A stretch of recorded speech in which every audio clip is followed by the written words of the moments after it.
Assalamualaikum warahmatullahi wabarakatuh. Halo teman-teman semua, apa kabar hari ini? Semoga teman-teman hari ini diberikan kebahagiaan, kesehatan, kemuliaan, dan keberkahan. Amin. Pada kesempatan kali ini, aku akan membahas tentang aliran psikologi tingkah laku dan juga aliran psikologi kognitif. Apakah teman-teman sudah mengetahui tentang aliran psikologi tingkah laku seperti apa dan aliran psikologi kognitif seperti apa? Oke, kita akan membahasnya secara lengkap. Sebelumnya, perkenalkan, nama saya Ilma Nafiah. Di dalam aliran psikologi tingkah laku ada 3 pendapat, yaitu dari pendapat Skinner, yang kedua Ausubel, yang ketiga Gardner. Yang pertama akan kita bahas adalah pendapat dari Skinner.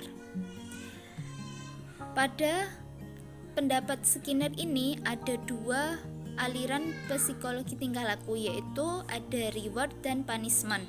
Apa itu reward? Reward adalah penguatan atau seperti pujian, hadiah, seperti itu. Kalau punishment berupa hukuman. Reward, apa itu reward? Respon yang sifatnya menggembirakan dan merupakan tingkah laku yang bersifat subjektif. Nah, pada reward ini ada penguatan positif dan penguatan negatif, yaitu kalau penguatan positif yaitu berupa pujian dan hadiah, kalau negatif bisa berupa hukuman yang bersifat positif. Untuk yang selanjutnya ada punishment. Punishment itu hukuman yang sudah kita tahu, mungkin dihukum kalau pada saat kita sekolah dulu waktu terlambat kita disuruh keliling lapangan atau seperti itu. Untuk yang selanjutnya ada pendapat dari Ausubel. Pendapat dari Ausubel ini mengemukakan yaitu pembelajaran bermakna, metode ekspositoris, dan prinsip penyajian materi. Teori pembelajaran bermakna apa itu? Teman-teman sudah tahu? Pembelajaran bermakna adalah pembelajaran dengan menghubungkan pengetahuan baru dengan pengetahuan yang sudah dimiliki oleh anak atau para siswa. Untuk yang kedua ada metode eksitoris.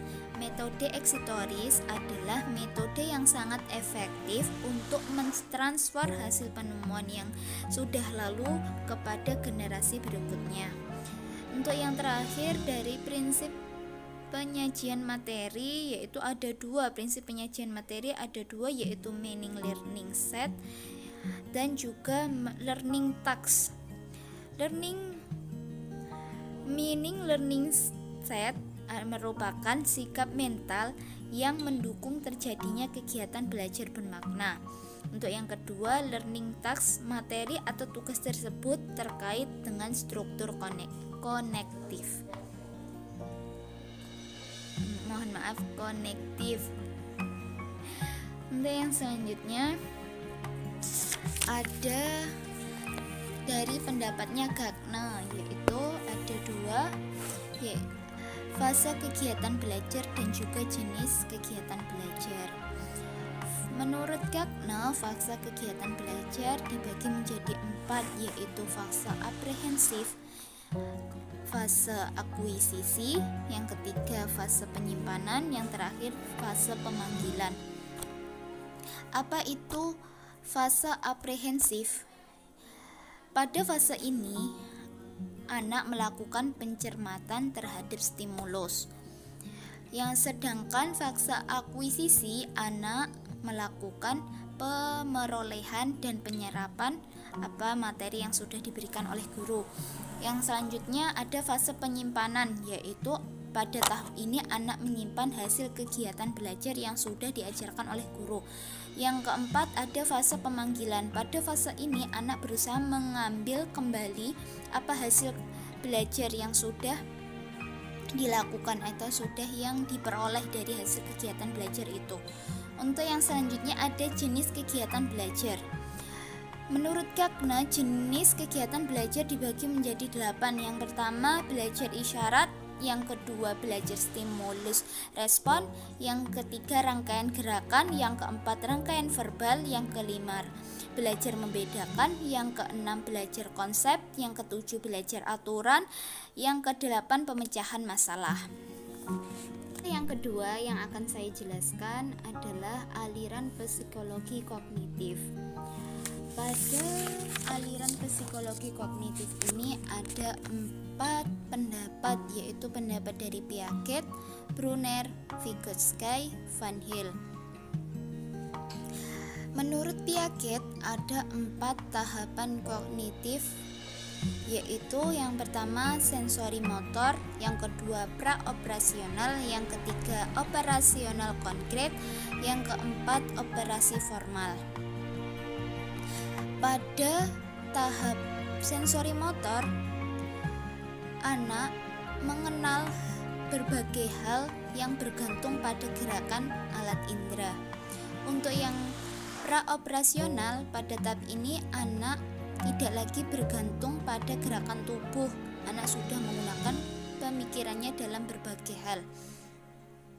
Untuk yang selanjutnya operasional konkret. Pada tahap ini anak sudah bisa berpikir secara logis. Untuk yang ketiga, operasional formal. Pada tahap ini anak sudah berpikir logis tanpa kehadiran benda-benda konkret. Untuk yang selanjutnya, menurut pendapat Brunner, ada tahap belajar matematika beserta teoremanya. Pada tahap belajar matematika ini ada 3 tahapan, yaitu tahap enaktif, tahap ikonik, yang keempat tahap simbolik. Pada tahap enaktif, anak secara langsung belajar melalui benda-benda. Yang kedua, tahap ikonik, kegiatan anak yang berhubungan dengan mental, sudah mengaitkan benda itu berdasarkan pemikirannya.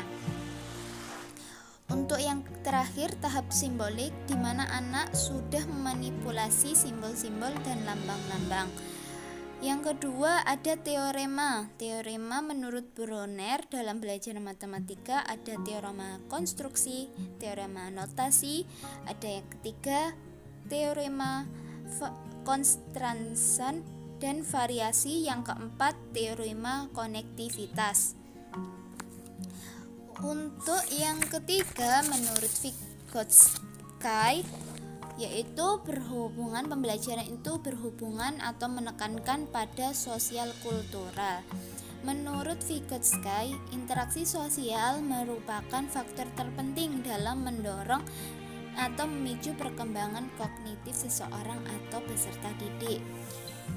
Untuk yang terakhir, menurut Van Hill, menurutnya ada dalam pembelajaran itu ada proses perkembangan siswa, yaitu dibagi menjadi 5 tingkatan, yaitu tingkat pertama tingkat visualisasi, yang kedua tingkat analisis, yang ketiga tingkat abstraksi, yang keempat tingkat dedukasi formal, yang kelima tingkat rigor. Itu yang dapat saya sampaikan. Jika ada kurangnya, saya mohon maaf. Jika teman-teman ingin bertanya atau ingin menambahkan, silahkan berkomentar di bawah. Terima kasih. Wassalamualaikum warahmatullahi wabarakatuh.